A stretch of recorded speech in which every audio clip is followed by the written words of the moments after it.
আজকে আমরা এই তৃণমূল ভবনে আপনি ডাকলেন প্রেসকে, মিডিয়াকে, অনেক প্রেস মিডিয়ারা আসলো। তো আসার পরে এই যে আজকে যে অনুষ্ঠানটা হচ্ছে আর কালকে আপনার ইয়ে আছে কি বলেন, কালকে আবার শিবরাত্রি আছে, তখন এই আপনি বলছেন একটু শুনি, তারপরে আমার কাছে অনেক সাংবাদিক অনেকজন ফোন করছিলেন, তো আমি বললাম একসঙ্গে কথা করলে একটু সবার একটা, আর শুনুন, সবার তো অনেকগুলো প্রশ্নটা কমনও থাকে, কিছু কিছু তো আলাদা থাকেই। আমি বললাম যা কমন জিনিসটা আমরা একসঙ্গে করি, আর অনেকদিন ইন্টারাকশন হয়নি, আমরাও তো এখানে ঘুরছিলাম, এটা ইন্টারাকশনও হয়ে যায়। তো কিছুদিন আগে ভ্যালেন্টাইন্স ডেও ছিল, কালকে শিবরাত্রিও ছিল, তো আমাদের তো কিছু না কিছু উৎসব থাকবে, কোনো না প্রয়োজন থাকবে। তো সেই উৎসব হতে গেলে একটু প্রেসকে মনে পড়ে যায়। তো প্রেস তো, আমি তো নিজে সাংবাদিক, প্রেস তো আমার তো সবসময় মিডিয়া, কিন্তু সবসময় সুযোগ করা, একসঙ্গে দেখা করা, ওটা মঙ্গলবার দিন কি আছে, আমি টিএমসি ভবন যাতে আসি, আমি বলে ঠিক আছে, ওখানে কথা হয়ে যাবে, এখানেও একটু খাওয়া দাওয়া হয়ে যাবে, বাস এটাই প্রয়োজন ছিল। আর আপনার যা প্রশ্ন ছিল ওর উত্তরটা দিয়ে দেবো। আচ্ছা, তো যে সামনে বছরে ইলেকশনটা আছে, ওর জন্যে মানে প্রিপারেশনটা হচ্ছে, দিদির মানে বাড়িতেও মিটিংটা হচ্ছে আর হবে, তো এটাতে কি আপনারা মানে মাইন্ডসেটটা কি এক্স্যাক্টলি? আমরা তৃণমূলের ডিসিপ্লিন সোলজার আছি, আমরা ওয়েট করছি 27 তারিখ কী নির্দেশ পাবো, আর কি যেখানে অনেক কিছু কনফিউশন আছে ওটা ক্ল্যারিটি হয়ে যাবে, তারপরে দিদি যা নির্দেশ দেবে, অভিষেক দা যা নির্দেশ দেবে, ওই অনুযায়ী আমরা কাজ করব। আর আগামীকাল আমরা দিদিকে এইরকম একটা 2026 এইরকম একটা রেজাল্ট দেবো, যেটা পশ্চিমবঙ্গে কি ভারতীয় ইতিহাসে কেউ কোনোদিন দেখা যাবে। রিসেন্টলি যা ইলেকশন হলো ওটাতে তো তৃণমূলই জিতলো, তারপরে আপনার এই যে ইয়েটা হবে মানে ইলেকশনের ব্যাপারে, তখন যে সেট আপটা করে শুনলাম কিছু ক্যাবিনেট চেঞ্জ হবে, তো ওই সম্বন্ধে এটা কি হচ্ছে চেঞ্জিংয়ে? আমি যদি জানতাম নিজে কাগজে, আর আপনার সব তো বিক্রিটা ডাবল হয়ে যেত। দেখুন, দিদিমণি যা ভালোবাসবেন, উনি আমাদের নেত্রী, উনি একটা টিমটা ঠিক করবেন কি। আচ্ছা দেখুন, আমাদের প্রচুর ট্যালেন্ট আছে, প্রচুর লোক আছে, দিদিমণি ঠিক করবে কোনটা ট্যালেন্টকে কোথায় কী রকম লাগিয়ে, কী স্ট্র্যাটেজিটা কী রকম, কোথায় কোথায় কী লাগাবে, কী কাজে লাগাবে, ওই অনুযায়ী আমরা সব কাজ করি। ফর দ্যাট ক্যাবিনেট রিশাফেলটা আমি জানি না দাদা, জানতে তাহলে আমি আমার নিজে কাগজে ছেপে দিতাম। আর কি আপনার ইমিডিয়েট প্ল্যানটা কি?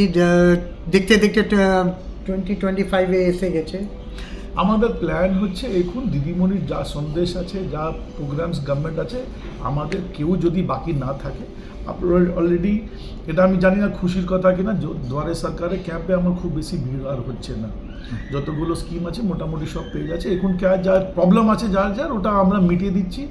আর হচ্ছে আমরা একসঙ্গে মিলিয়ে ভালো রকম পরিষ্কার করে কাজ করাটা, এক ধর্ম নিজে উৎসব সবাটা সব একসঙ্গে মিলিয়ে আমরা কাজ করব।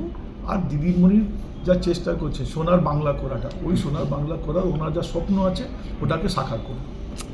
তো আপনার এই যে দুয়ারে সরকারে যেটা মানে ম্যাক্সিমাম লোক তো স্কিমের মধ্যে এসে গেছে, কিন্তু যেখানে প্রবলেম হচ্ছে ওটা কি আপনি এরিয়া ওয়াইজ এটা সলভ হচ্ছে নাকি?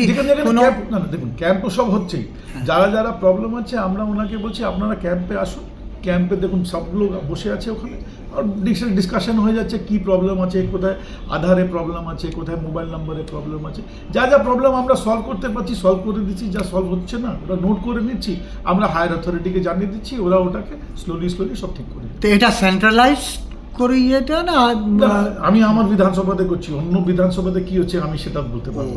আপনার এতে হচ্ছে, এটা it's a very good advantage.